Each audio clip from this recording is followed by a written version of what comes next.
It's my great pleasure to welcome you all to another in a series of hot topics. And I see a lot of familiar faces, so you'll have heard my patter before. But this Hot Topics series is a really wonderful opportunity for us in the Vermont Law School community and the surrounding community to get to hear from some of the amazing scholars and journalists and teachers and lawyers and thinkers who come to participate in our summer program. And also, it's a chance for us to bring together some of the amazing people who, participate in this in the classes and courses. And so, I often think back with great fondness of the time that I was here at Vermont Law School, now going on 30 years ago, where we had very similar programming. And it's a rare opportunity that we have to kind of engage in this kind of dialogue. So, with that as the background, if anyone is here for CLE credit or is an attorney and would like to get CLE credit, you can qualify, and there's a sign-up sheet up in the back right behind our Dean and President, Tom McHenry. So right behind Tom, there's a sheet there. And there's other hot topics coming along, and there's brochures over in the corner as well. Feel free to enjoy your lunch, which obviously some of you are already doing. So let me just turn to an introduction of our speaker. We have this really tremendous program here in which we're able to invite a select number. It's a very competitive process, but we're able to invite a select number of journalists who specialize in the areas of environment or energy or agriculture, in the areas that we teach and work on together over the summer. And our current speaker is one of those folks. Lisa Hymas has someone who spent over 20 years as a journalist. She spent much of the last 15 or so years in Seattle working for GRIST, working on a climate and environment beat. And she's now taken over as let me get your title right, the director of the Climate and Energy Program at Media Matters for America down in D.C. So she's switched coasts, has come to the East Coast for all of the great attributes we have here. I'm sure you're missing some of Seattle. I'm not missing DC's humidity right now. Yeah, so. You're not missing DC. And she is, one of the things she did at GRIST, I just wanted to note, was she worked on their Trump Tracker series, which I'm kind of curious to learn more about at some point. I'll have to go look that up. Anyway, so it's my great pleasure to introduce Lisa, who will be presenting Fighting Fake News, the Battle Against Climate Misinformation in the Media. Thank you. Thank you.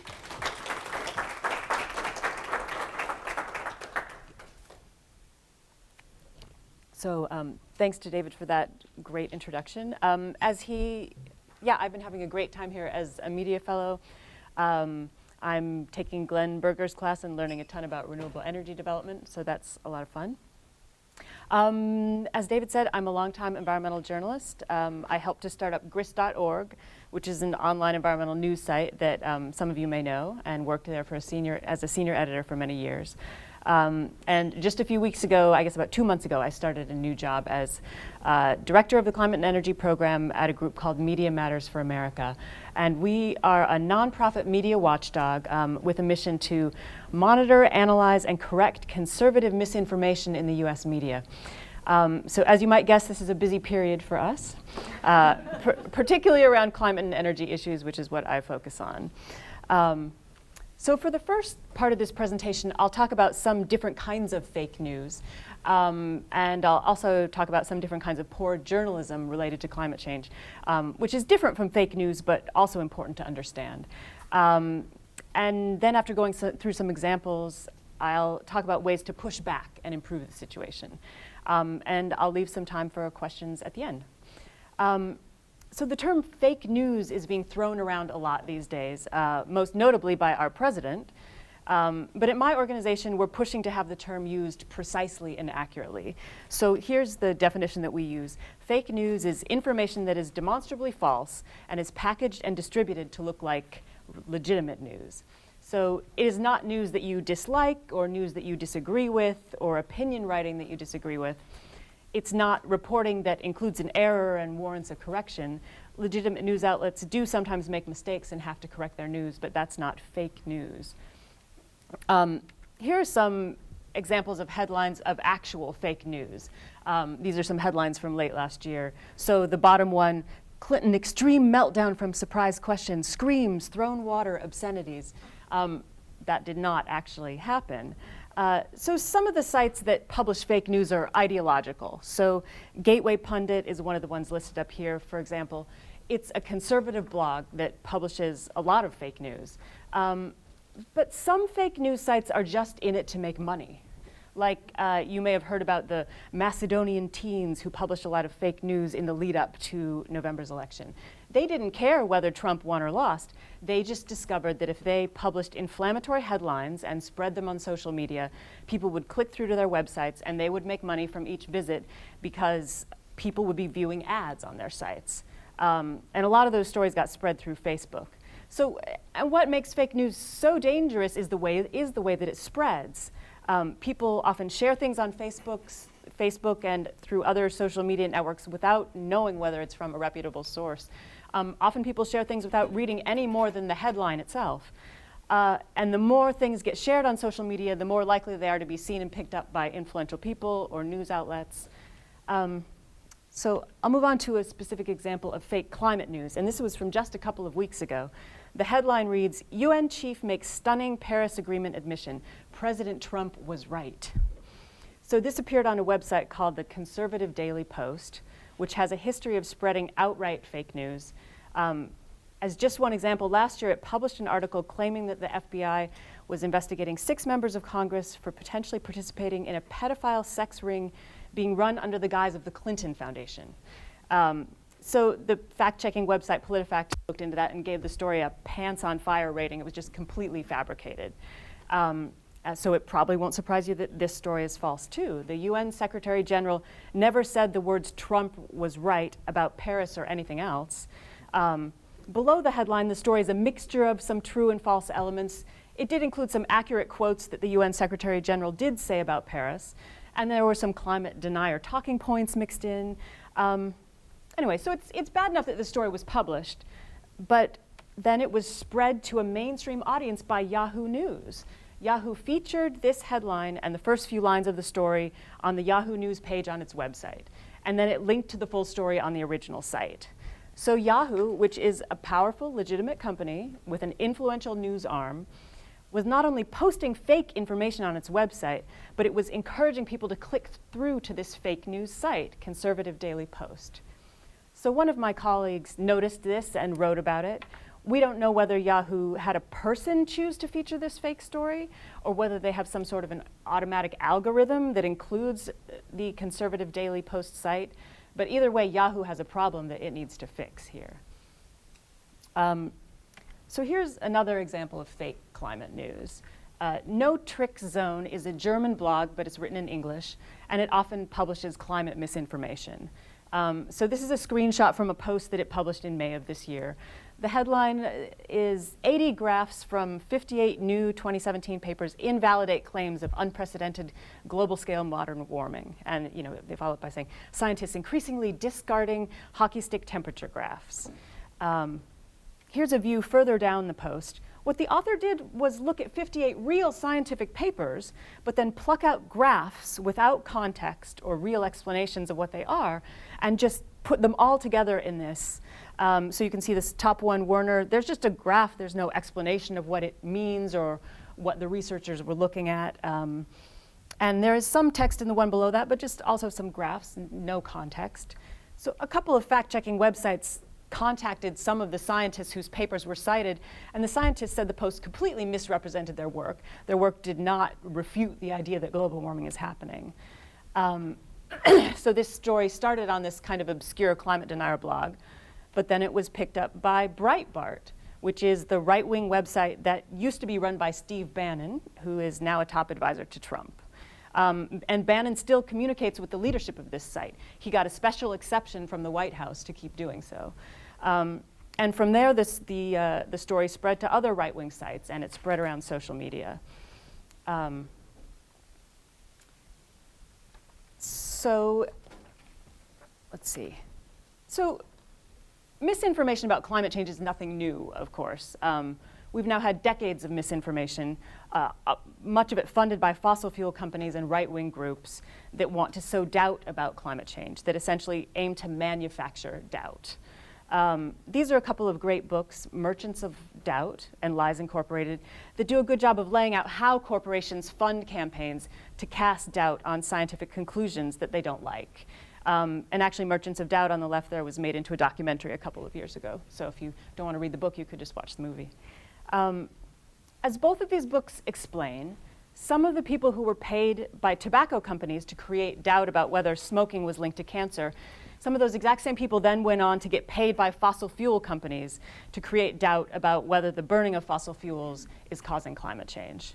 What they figured out was that they don't have to win people over to their side.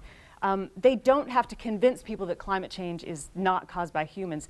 They just have to create enough doubt and confusion so that people think there's a real debate and think the answer isn't clear.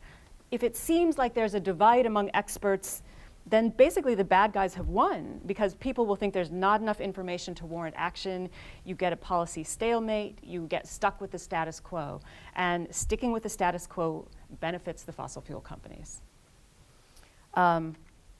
So thanks to some good reporting done 2 years ago by Inside Climate News and the Los Angeles Times, we now know that Exxon understood the basics of climate science 40 years ago and has been trying ever since to keep the public from knowing about it. They've funded a variety of misinformation campaigns, and they've been really successful.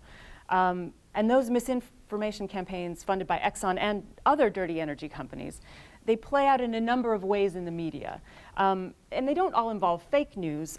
Oftentimes the result has just been poor journalism.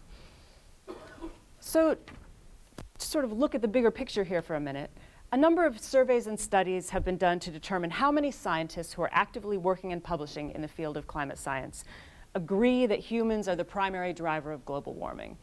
And this notes a bunch of those different studies. You might have heard the figure that 97% of climate scientists agree that humans are causing climate change. And that's where that figure comes from, is a number of these different studies.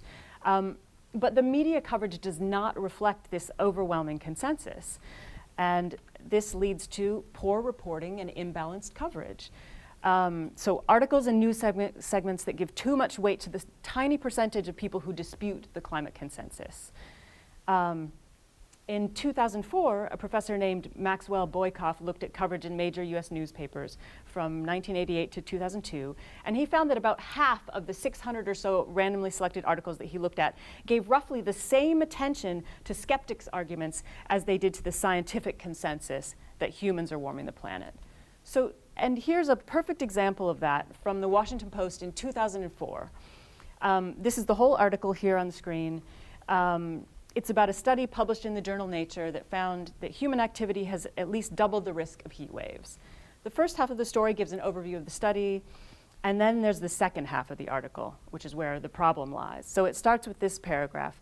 Many environmentalists argue that governments must curb greenhouse gases linked to climate change to prevent warming-related disasters, but some academics and Bush administration officials say there's not enough science yet to justify such an economically disruptive move.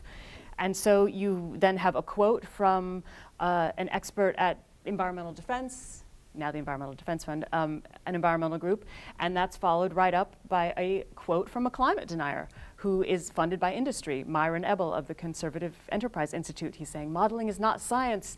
Don't pay attention to this paper. We don't know enough yet. So the two sides are treated exactly equally in this story, given the same amount of weight, despite the fact that even as far back as 2004, when this was written, there was a very heavy scientific consensus behind climate, behind climate science. Now, I don't think this story would run in the Washington Post today. The reporter, Juliet Eilperin, still works for the paper. She has done some really great climate and energy reporting in recent years. And she doesn't give false equivalents like this to climate deniers anymore. Most of her colleagues at the Washington Post don't either. Many reporters at the New York Times have gotten a lot better about that too. So a number of mainstream or reputable outlets have gotten better about this, but still there are other news outlets that do give too much weight to climate deniers. And I think in this piece and others that have the same problem, you can see the effect of all the money that was spent by the fossil fuel companies to sow doubt about climate change. That money has funded people like Myron Ebel, the guy who's quoted here. It supported his work, gave him a platform from which to cast doubt on climate science. And by the way, 13 years after this article was published, Donald Trump appointed Myron Ebel to lead his transition team and decide who would run the EPA. So this is a climate denier with some staying power, and that's thanks to all the industry funding that he's received. So one place where we still see a lot of imbalanced climate coverage is on TV news. And here's one example. This is from 2013. Some of my colleagues at Media Matters analyzed climate coverage on CNBC, a business news channel, and found that half of its climate coverage included climate science denial.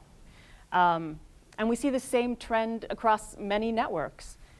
In 2008, the professor I mentioned a couple slides ago, Maxwell Boykoff, published another study. This one looked at TV news programs on ABC, CBS, NBC, and CNN from 95 through 2004. And he found that 70% of the network's global warming stories, as he put it, perpetuated an informational bias because they included the views of people who don't accept climate science.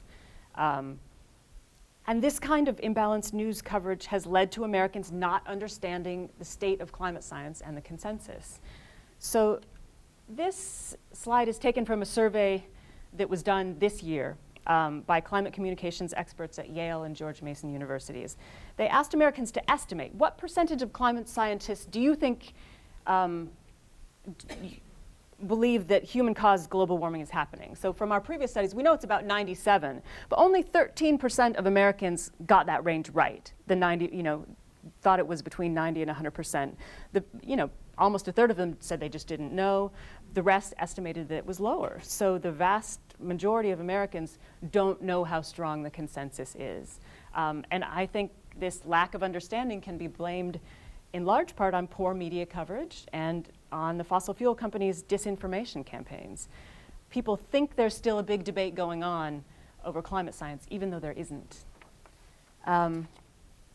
So here's another problem in climate journalism, and that's biased opinion writers spreading bad information. So last year, my colleagues analyzed opinion pieces published on the op-ed pages of 4 major US newspapers and tallied up how many of them included climate science denial or other scientifically inaccurate statements about climate change.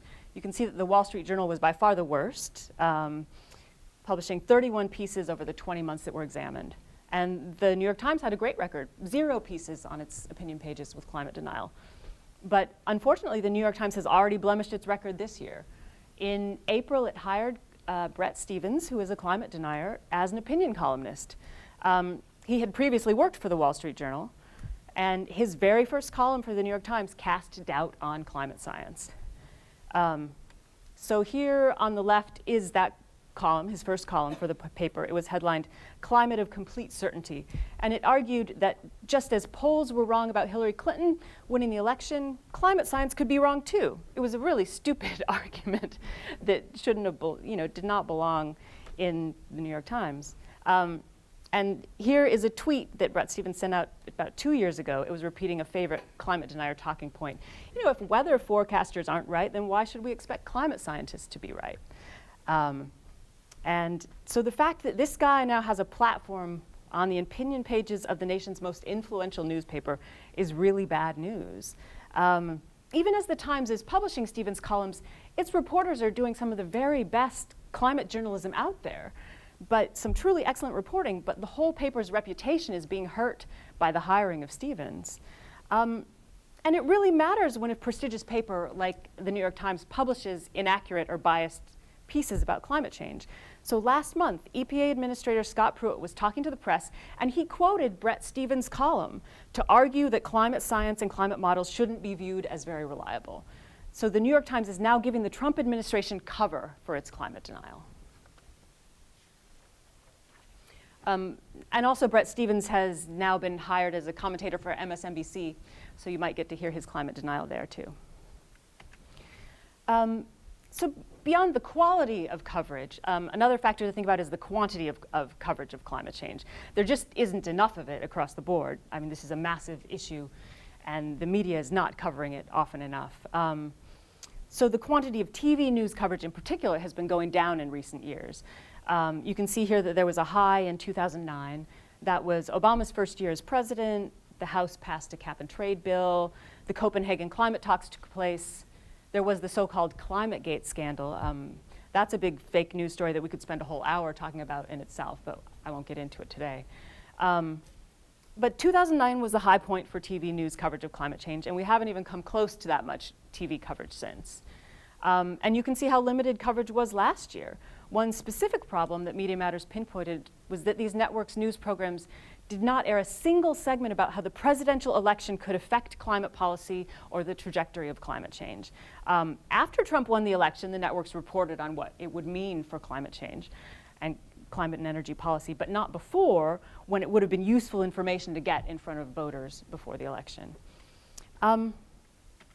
So that was a quick overview of some of the problems with fake news and climate misinformation in the media. There are always new kinds of problems cropping up. Fighting all this is an ongoing challenge. It's like playing whack-a-mole. But there are some effective strategies and some examples of success. So I'll talk now about some of the things that my organization is doing and some other groups are doing and some things that you can do. So here's one critical step, is holding big tech companies like Google and Facebook accountable. These companies have an enormous amount of control over the types of news and information that people see. And we need to pressure them to do a much better job. I mentioned those Macedonian teens spreading fake news in the run-up to the 2016 election. To review a key part of the problem, fake news sites publish pieces and make money from them because their sites host ads via Google's AdSense program. So basically, websites can sign up to have Google display ads on their sites, and then they get a certain tiny amount of money each time someone views one of those ads, and those tiny amounts can add up. Right after the election, some of those Macedonian teens told the news website BuzzFeed that they were making thousands of dollars a month, or in some cases even a day, by publishing sensationalistic fake stories, pulling in viewers, and getting paid for the ad views. So if you can remove that incentive from them, you can get rid of some of the fake news that's out there. And Facebook was a key part of that problem too, because a lot of those pieces were passed around and shared on Facebook, and that's how they got so many views. So after the election, when this problem came into more stark relief, organizations, including mine, started pressuring Google and Facebook to stop enabling and spreading this fake news. And some of this was behind-the-scenes work, like sending Google documentation of how fake news sites were violating Google's own terms of service. And some of it was putting public pressure on the companies. So as this New York Times article from January notes, Google and Facebook started making some progress. Google kicked some fake news sites off of its ad network, and Facebook started taking some measures to stop highlighting fake news so prominently on its site. On Facebook, on the right, there's often a trending section where there'll be like 3 stories that they think are hot right now. And fake news stories had been showing up and are probably still showing up sometimes in that box. So the companies have started taking some steps, but they still have a long way to go. And these sites are incredibly powerful at this point, so we really need to be holding them accountable. So here's another strategy, is to call for advertiser boycotts. There's an activist group called Sleeping Giants that launched days after the November 2016 election, and they started putting pressure on companies that advertise on websites or TV programs that promote fake news or bigoted or sexist ideas or arguments. And this group helped bring down Bill O'Reilly, that's whose face we have here, of Fox News. And he was a serial climate denier and kind of an all-around bigot. The advertiser boycott wasn't the sole factor in getting O'Reilly off the air. He had been accused by multiple women of sexual harassment, and he had a long history of saying offensive things on the air. But the advertiser boycott heated up in the weeks before he left the network, and it helped put pressure on him and on Fox to get rid of him. And a number of other groups are using this strategy too. Here, for example, the Sierra Club is pressuring Amazon to stop advertising on Breitbart, noting that Breitbart spreads climate denial. And other groups are pushing on Amazon and other companies also to stop advertising on Breitbart. Amazon is still advertising on Breitbart as of this tweet from the Sierra Club a week ago, but lots of other companies have stopped running ads on the site. So this Washington Post story from last month says Breitbart lost 90% of its advertisers in 2 months. Basically, the site has been hemorrhaging advertisers. Its readership is also down since the election. Breitbart has some wealthy right-wing backers, so don't expect it to go away anytime soon, but it is struggling, and so that's some progress. So another thing that my organization, Media Matters, does is simply to document the ludicrous things that some right-wing media figures say. Like this one, Rush Limbaugh saying on his radio program that the BP oil spill didn't do any environmental damage. So, even if people like Rush Limbaugh or talking heads on Fox News aren't embarrassed by having the ridiculous things they say on air sort of put down in print or put down online, sometimes their bosses or their networks or their advertisers take note. And it's also useful just to create a record. So when someone like, say, Bill O'Reilly comes under accusation of sexual harassment, Media Matters has a long-running series of posts documenting this various sexist things that he's said over the years. So it shows a pattern, demonstrates a pattern. So in addition to bird-dogging right-wing media figures like Rush Limbaugh, we also track what more mainstream outlets are doing. And more mainstream outlets are often more sensitive to criticism and more inclined to fix their mistakes. And that's what happened in this case. So Newsweek ran an opinion piece criticizing wind power, and it was written by a man that they simply identified as a professor at Utah State University. But that was not telling the whole story. So Media Matters wrote a blog post pointing out that the author held a professorship that was named after one of the Koch brothers, and he got funding from a right-wing organization that was funded by the Koch brothers and ExxonMobil. We also pointed out a couple of factual problems with the piece, and Newsweek actually took that criticism to heart. So they added this editor's note here, they added that at the top of the piece after we pointed out their error or how they had not disclosed the full background of this guy. They corrected the factual errors, and then they actually invited a representative of a wind trade association to write a pro-wind piece, which they linked to at the bottom of this article. So that was some success on our part. Sometimes pointing out shortcomings of media outlets can lead them to fix their errors and hopefully lead them to be more responsible going forward. And we find sometimes that outlets and even individual reporters, they can be pretty sensitive to criticism. Sometimes they'll push back and not respond, but they take note, and sometimes they will take that to heart and do better the next time. So another thing that my group does is to disseminate reliable information about a news event before it breaks or while it's breaking. So, and the audience for these pieces is reporters, so we'll compile facts and quotes and studies with citations, information that journalists can refer to when doing their reporting. So on the left here is a backgrounder piece that a couple of my colleagues put together at the beginning of the Paris climate talks in December 2015, pushing back against some of the myths that were out there and laying out facts. And on the right is a piece that we actually published just yesterday. Rick Perry has ordered his staff at the Energy Department to produce a study on whether renewable energy is harming the reliability of the electrical grid. And it was pretty clear right from the memo that he wrote requesting the study that he wanted the answer to be yes. And so we put together this piece quoting experts and pointing to research and studies to refute this idea. And we published it before the study came out, so journalists can use it as a resource while they're preparing to do their reporting. And it's not written in the same way a news story would be. It's packaged to be helpful to reporters.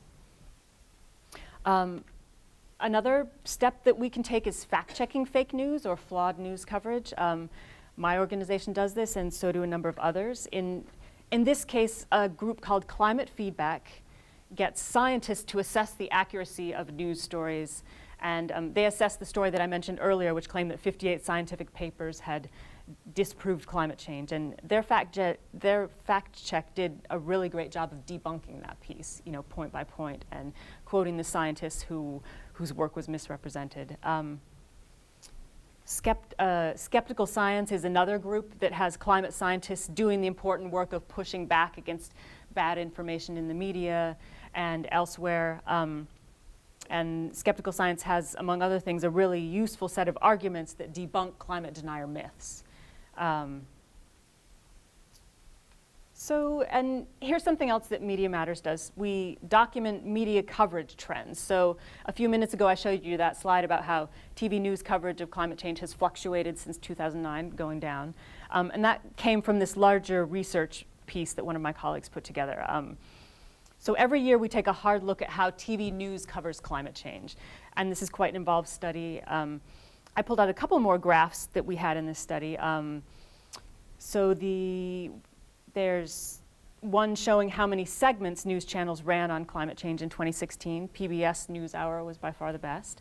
There's another one showing that Bernie Sanders brought up climate change much more than his interviewers did when he was on Sunday news shows last year. The journalists weren't asking him about it, but he was trying to get it into the conversation. So you can see the imbalance there. So in this top graph here, you can see that ABC World News had particularly poor coverage. They just didn't cover climate change very much last year. So that inspired a group called Care2 to create a petition calling for ABC News to do more and better climate coverage. I tend to be really skeptical of internet petitions, but I think they can raise awareness and at least help make the targets aware of issues. I mean, I'm guessing that until Media Matters ran the numbers, no one at ABC News had really bothered to count up how much time they were spending on climate change. So our study and then maybe this follow-up petition at least probably got the issue onto their radar screen. Whether that'll make a difference going forward, I don't know. Maybe we'll see a shift when we repeat our analysis next year.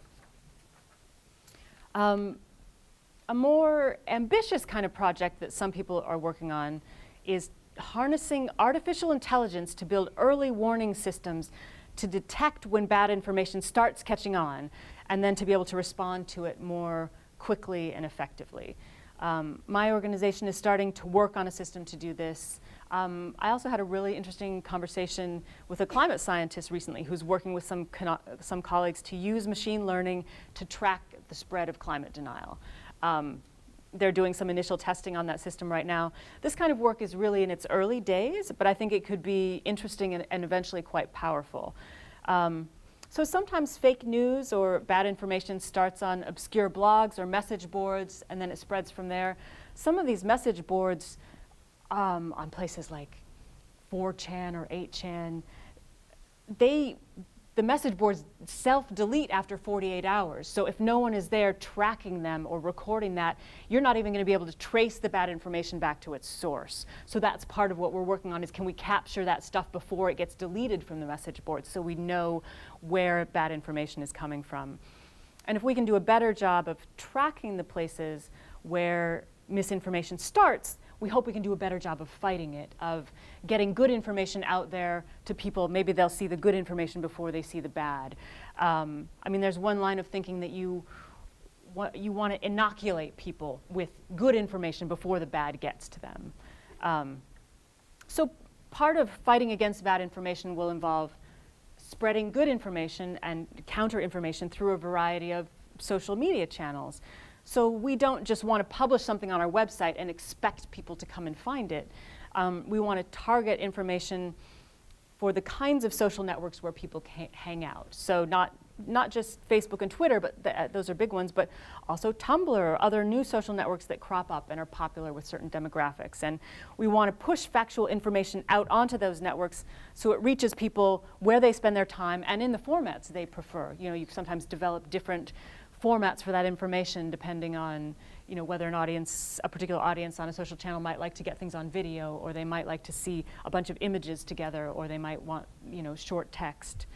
And this brings us to something that you can do, which is to help spread good information on social media. Social media might make you want to scream like this woman, but resist the urge. So take a look at this statistic. 62% of Americans are now getting at least some of their news from social media, according to a Pew survey from last year. And that doesn't have to be a bad thing. I see a lot of my news through social media, and a lot of it is good news because I'm following reputable journalists and other people who I trust. Here is another interesting fact from Pew. Liberals appear to be less likely to engage with different political views on Facebook. So you can see here that 44% of liberals report that they have blocked or hidden posts from someone they disagreed with on Facebook, compared to just, that's 44% of consistently liberal people compared to just 31% of consistently conservative people. So liberals are somewhat more likely to just want to block out the stuff that they don't want to see. I mean, I have to confess to doing this myself on some level. I mean, In one case, it wasn't even an overt political statement, but a cousin of mine liked Walmart, and I just decided I didn't want to see any more posts from someone who liked Walmart on Facebook. But here's the thing, it can actually be useful to point to factual information to rebut bad stories that you see promoted on Facebook. Say my cousin posted some fake news about climate science being bogus. Instead of blocking her, and so I don't see her posts anymore, I could politely comment underneath her post and point to and link to a factual rebuttal of that. And it doesn't have to be a contentious engagement. I personally really don't like arguing on Facebook or any kind of social media, but you don't have to frame it as an argument. You can say, well, actually that's not right. Here's some factual information that you might want to check out. And spreading accurate information through social networks is important. Even if I'm not going to sway my conservative cousin, I might influence one of her friends who happens to see this conversation or see the rebuttal that I posted. And maybe I can post good information that people see before getting swayed by misinformation. People tend to trust news posted by their friends and their social networks more than news that they come across through other means. That's not logical, but surveys have found that to be true. So I'm going to wrap up here to leave some time for questions, but I want to give you all a homework assignment, and that is to spread some accurate information to your social circles. So.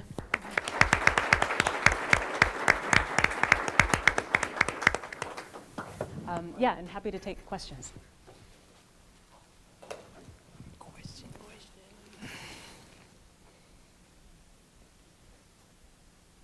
Tom? Well, I got a loud voice, Lisa. Okay. I thought your 44% statistic was really interesting. Yeah. It would be fun to dig into that more and find out what's going on, because there's a whole school of thought about people just getting the news that they want to hear. Yeah. And that's a larger issue well outside of climate. But I'm also wondering about the flip side of it, which is the left-wing side of it, which is what's being done, you and I talked about privately, to police exaggerated views about climate change, to focus the scientific debate more accurately. Yeah. Corresponding element. I mean, that's a hard one. So there was actually just this past week, about a week ago, New York Magazine published a big cover story basically laying out a really scary scenario, like if we let climate change go completely unaddressed, here's the worst that could happen. And the story got monster traffic, like it was the biggest story ever that New York Magazine has published. But some scientists looked at it, some climate scientists, and like, you know, he doesn't exactly have all the science right. He didn't get it all completely accurate. And so they actually engaged with the reporter. The site, one of the sites that I showed you before, Climate Feedback, they analyzed that piece. They pointed out some of the issues with it. It led to, I think it led to at least probably one correction in the article, and then it led to the reporter actually going through the article, creating an online version where he highlighted basically every fact and explained where he got it from. So it was a pretty interesting engagement. I mean, it created a lot of fuss and argument amongst climate activists, because on the one hand, some of them were saying, hey, here's a story that's people are paying attention to. It's pointing out how serious climate change is. But you know, then some people were saying, hey, but facts really still matter, and we need to make sure that we're getting the right facts out there and not, you know, I mean, the facts are plenty alarming without any without any exaggeration. So that was an interesting back and forth to watch this last week. But it's a tricky subject. I don't think there's an easy answer to it. But I do think having climate scientists who are willing to engage and fact check all different kinds of stories from kind of across the media spectrum is a useful step. I'll ask a question, and really, this is a rare opportunity. So it kind of goes to the heart of the integrity of this whole idea is that we live in a world that cares about facts. And I read an article, it's been a couple of months now, but it was the premise was really questioning whether or not facts matter anymore. And you know, it was talking about in the context of our political environment in terms of how people make decisions about how they vote and what positions they take on issues. But I wonder if you've given any thought to that or have a reaction to that. Yeah, no, I mean, it's an extremely challenging time for media, for people who care about factual accuracy and using real information to make policy decisions. I mean, I almost feel like it's a crisis in our country right now, a crisis in our democracy, that we're becoming unmoored from facts. I guess sort of bring that maybe back down to the climate area. I mean, climate change in particular has become a very tribal issue. So, if people feel, if I feel like I'm a Trump voter, I'm a conservative, my people don't believe in climate change. It's not even really that I'm engaging with the facts and deciding I disagree with them. It's just my identity is a person who does not believe in climate change. That's really hard to fight. I showed one slide from the climate communications researchers at Yale and George Mason University. I mean, one of the things that the Yale folks have come up with is they grouped the American populace into like 5 or 6 groups, from basically people who were really worried about climate change, people who thought it was a complete hoax, and folks in between. And they kind of said, you're not going to affect these hardcore deniers or maybe these 2 groups over on this side. So focus on the middle.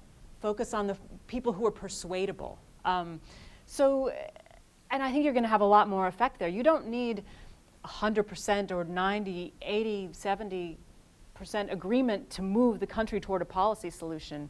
You kind of just need enough people to elect a majority in your state or at the national level. So you should try and sway the most swayable people. Yeah. Focus on the middle, but what do you do about articles that are accurate but nonetheless fail to be published? Like, you can imagine articles, Trump broke up with Paris by the French president even after pulling out of the court. Like, all that's accurate. And Yeah. It seems pretty convincing for someone who cares what the international consequences are. Yeah. I mean, those are the tough ones to argue with. I mean, it's really easy to fact check things that are factually wrong. It's a much more nuanced case to make, like, well, you didn't explain the whole situation, you didn't explain the context. I mean, sometimes we do push back and say, in this case, the journalist didn't give the full story they should have. I mean, those kind of arguments are never going to get the traction that a full-on factual debunking is going to get. I mean, some of it I think is just working with journalists to help them understand the issues better. But it's a challenging period in journalism right now. I mean, a lot of newspapers are struggling. They've got less funding than ever. They have fewer people trying to cover more. They have faster deadlines because the expectation, not like 30 years ago when your story was going to run tomorrow. Your story is going to run in 5 minutes.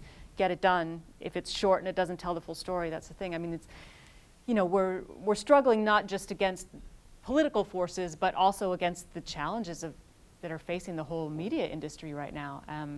It's kind of a tough nut to crack. Insofar as the issue is being persuasive, we talked about the news media and the social media. What about the entertainment media?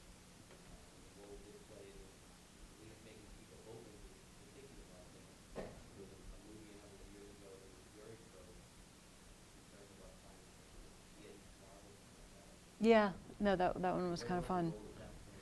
I mean, that's a good question. I think a lot of people do take their cues sometimes more from public figures, entertainment figures, than they do from others. I mean, I feel like we have seen, we do sometimes, we have been seeing over the last like 10 or 15 years, maybe more celebrities engaged in, being climate activists or political activists.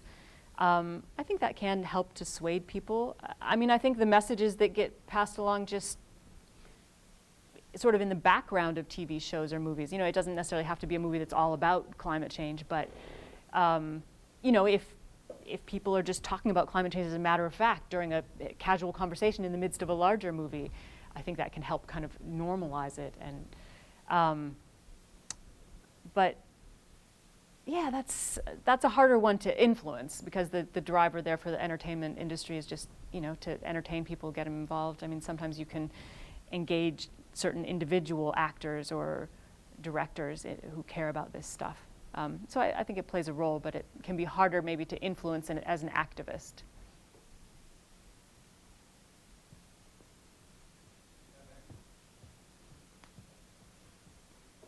How do you see this advocacy journalism playing a role in this in the U.S.? There hasn't been a very practical advocacy journalism.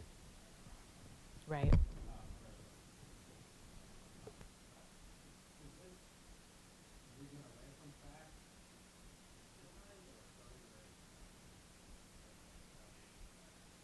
I think advocacy journalism is growing stronger. So I mean, by advocacy journalism, we may mean places like Mother Jones, which has a progressive outlook, or I mentioned Inside Climate News, which did some great reporting. They actually won a Pulitzer Prize a few years ago for some of that. I mean, I think, you know, right after the election, places like Mother Jones and Inside Climate News, they got a lot of donations from individuals, like more than they have ever gotten before, because people are like, whoa, we need to make sure that there are at least some journalists who care about the issues that I care about and that are going to do some factual reporting on it and get this information out to people.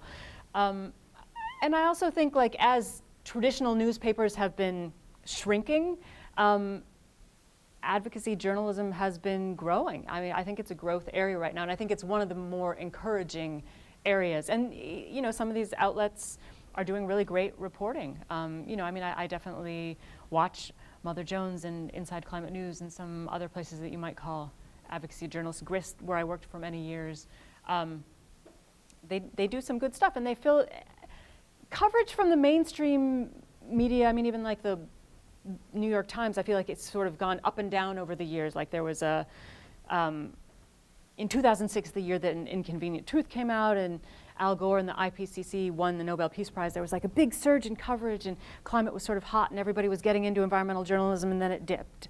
And, you know, and then the New York Times starts like a green blog that covers a lot of tech stuff, and then they did away with it. And then now they've started like a climate team that's doing some really good reporting. But you know, the mainstream media has been sort of fickle on this issue, and so I sort of look to advocacy media to be consistent and keep covering these issues no matter what other outlets are focusing on. And you know, I mean, I think some of the dip last year in climate coverage, it was just everyone was so obsessed with the political race and Trump's tweets, and there was just like this myopic focus on that, and letting a lot of issues that matter to people go unreported on.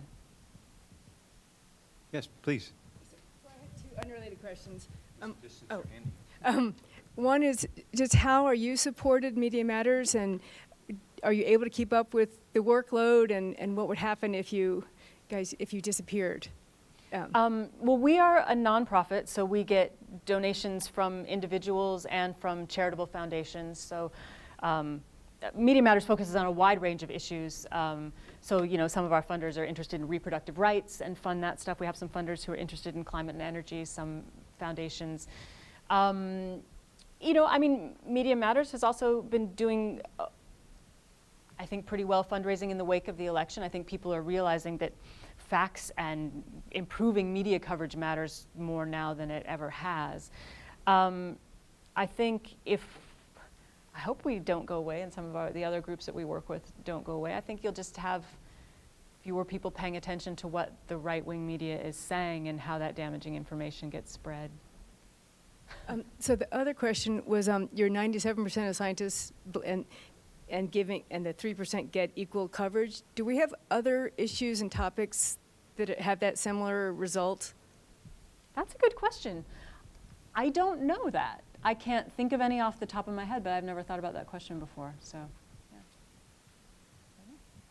Well, thank you so much, Lisa. This is really terrific. And I have to say, part of my own thinking on this is that there's one of our deepest challenges is less about investment in advocacy journalism. It's just investment in journalism, investment in good, solid, investigative journalism, which we haven't had for a few decades now. But anyway, this was terrific. Thank you so much. Thank you all for coming. Thank you.